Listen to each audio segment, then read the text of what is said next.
વાત કરીએ ગુજરાતમાં આશા એન્ડ હેલ્થ વર્કર યુનિયનનું આંદોલન રાજકોટ જિલ્લાના 5000 કર્મચારીઓ આંદોલન પર છે।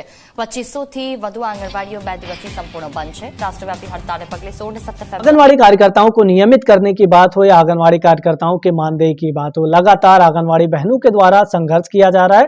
उसी को लेकर एक बड़ी अपडेट निकल के आई है जो कि आप सभी आंगनबाड़ी बहनों के लिए काफी महत्वपूर्ण होने वाली है। आज के इस वीडियो में हम उसी अपडेट के बारे में बात करने वाले हैं।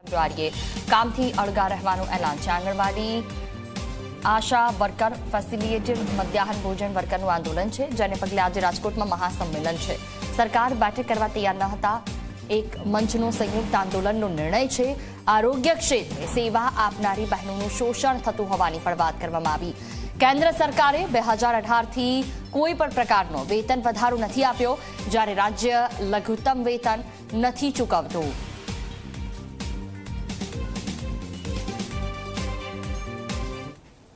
राजकोट सहित समग्र गुजरात भरनी अंदर आशा वर्कर बहनों और आंगणवाड़ी वर्कर बहनों छे के तेमना द्वारा आजथी आंदोलन छे ते शरू करवामां आव्युं छे। हेल्थ वर्कर यूनियन छे के तेमना द्वारा आ आखुं आंदोलन छे ते शरू करवामां आव्युं छे। 2 दिवस सुधी समग्र राज्यनी अंदर आंगणवाड़ीओ छे ते बंध राखवामां आवशे अने अलग अलग कार्यक्रमों छे ते योजवामां आव्या छे। राजकोट जिल्लाना 5000 कर्मचारीओ छे के जे सरकारनी सामे अत्यारे बायो छे ते चढ़ावी छे ने जे जूनी मांगणीओ छे ते जूनी मांगणीओ पूरी करवानी मांग छे ते करवामां आवी रही छे। मारी साथे तेमना प्रमुख छे, तेमनी साथे વાત કરીશું। બેન, આજે કઈ રીતનું આંદોલન? આજની અમારી જે પડતર માંગણીઓ છે કે અમારો લઘુત્તમ વેતનમાં સમાવેશ કરે, કાયમી કર્મચારી ગણે, જે સુપ્રીમ કોર્ટે ચુકાદો આપેલો છે કે માનદ સેવક દૂર કરી, આજે આઈસીડીએસ છે 45 વર્ષથી ચાલે છે, તો માનદ સેવક નહીં પરંતુ કર્મચારીનો ચુકાદો આપેલો છે, તો અમને સરકારી કર્મચારી જાહેર કરે, સારી કંપનીના મોબાઈલ આપે, લાયક બહેનોને પ્રમોશન આપે, ગ્રેચ્યુઇટી ચૂકવે, જે અમારા પડતર બિલો જે પેન્ડિંગ પડેલા છે એ અમને તાત્કાલિકના ધોરણે ચૂકવે, આવી અમારી અનેક માંગણીઓ છે।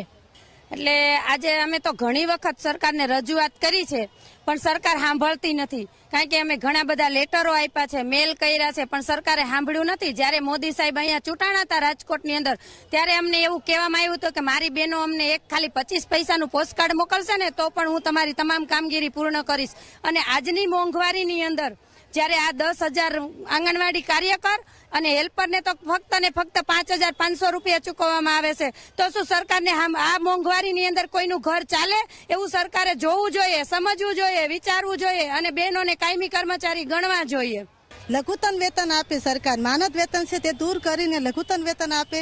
કેમ કે 10,000માં તો વર્કર બેનનો 10,000 પગાર અને હેલ્પર બેનનો 5,500 પગાર, આવું મોંઘવારીમાં ઘર ચલાવવું બહુ મુશ્કેલ છે। सरकार बैठक न योजती होवाना आरोप छे ते तेमना द्वारा लगाववामां आव्या छे। एक मंच द्वारा संयुक्त आंदोलनનો निर्णय छे ते करवामां આવ્યો છે ને કુપોષણ ક્ષેત્રે તથા આરોગ્ય ક્ષેત્રે સેવા આપનાર બહેનો છે કે તેઓ નું શોષણ છે તે કરાય છે તે પ્રકારનું તેમના દ્વારા આરોપ છે તે લગાવવામાં આવ્યો છે। ત્યારે હવે સરકાર તેમની જે માંગણીઓ છે તે ક્યાં સુધી સંતોષે છે અને ખાસ કરીને તેમની માંગણીઓ ક્યાં સુધી પૂરી કરી અને તેમને જે હક છે તે આપવામાં આવે છે તે પણ જોવું સૌથી મહત્વનું રહેશે। પરંતુ સાથે સાથે 2 દિવસ સુધી જે રીતના આંદોલન ચલાવવામાં આવશે ને તેને કારણે જે રાજકોટની 2500 જેટલી જે રાજકોટ જિલ્લાની આંગણવાડીઓ છે કે તે સંપૂર્ણ કારણે બંધ છે તે રહેશે ને તેને કારણે